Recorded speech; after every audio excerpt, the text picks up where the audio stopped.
Here in the United States, BMW's M division reigns supreme. Customers equate the German brand with big power, crisp handling, and melted tires. So it may come as a surprise to Americans that, globally, the lowercase letter I outsells the uppercase letter M in BMW's product portfolio.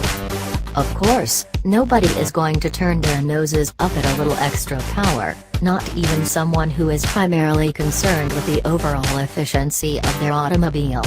And not even when the increase is only by 14 horsepower and 15 pound-feet, as is the case with the new BMW i's over the standard version of BMW's little electric hatch.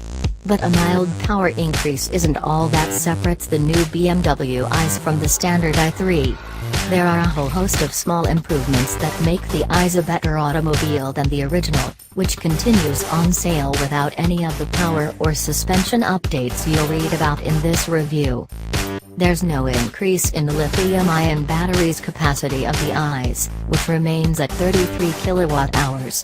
If you've got BMW's i-charging station, the i's will deliver about 90 miles of range in a little under 3 hours. Even if you don't have the official BMW charger, charging options abound, and you can always just plug into a standard 240-volt outlet and wait about 11 hours for a full battery. In other words, just charge it up overnight for the next day.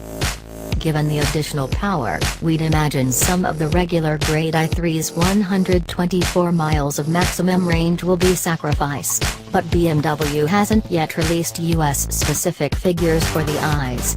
We don't expect a massive drop in real-world range, but when you're driving electric, every little bit counts. So, you're not going to choose this new sport model for its extended green credentials. Instead, you'll choose it for those few extra ponies, and, more important, for changes made to its suspension, wheels, tires, and recalibrated stability control. From the outside, there isn't much to tell the casual observer that the i's is any different from BMW's other electric hatchbacks.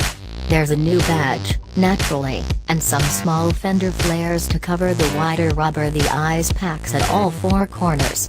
The 20-inch wheels are each a half-inch wider, and the tires are 175/55 up front, and 195/50 at the rear.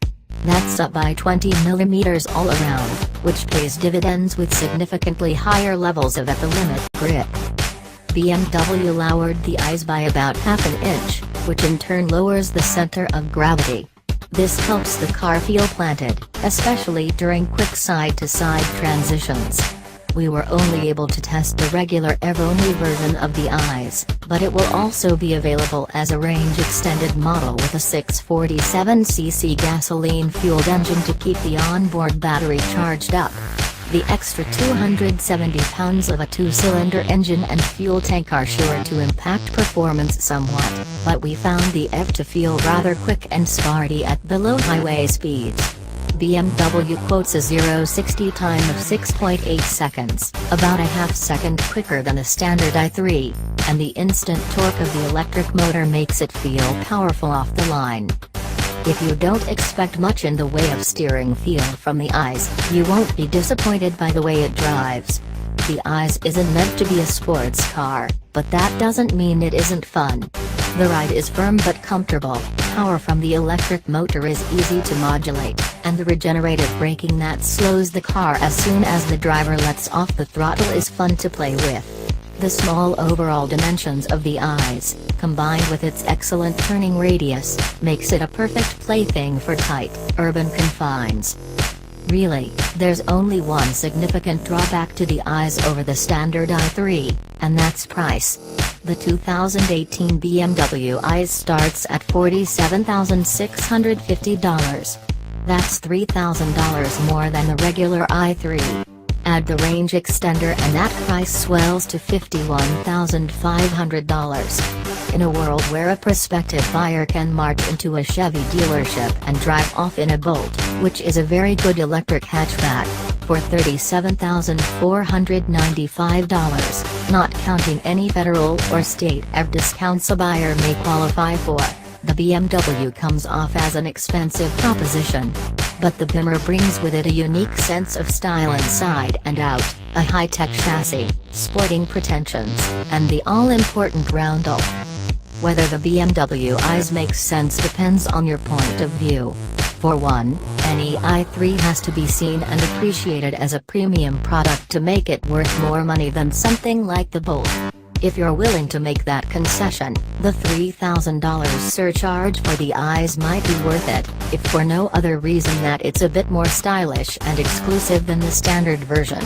If you just want a stylish electric car, you would probably be better off spending the extra money on a fast charging system.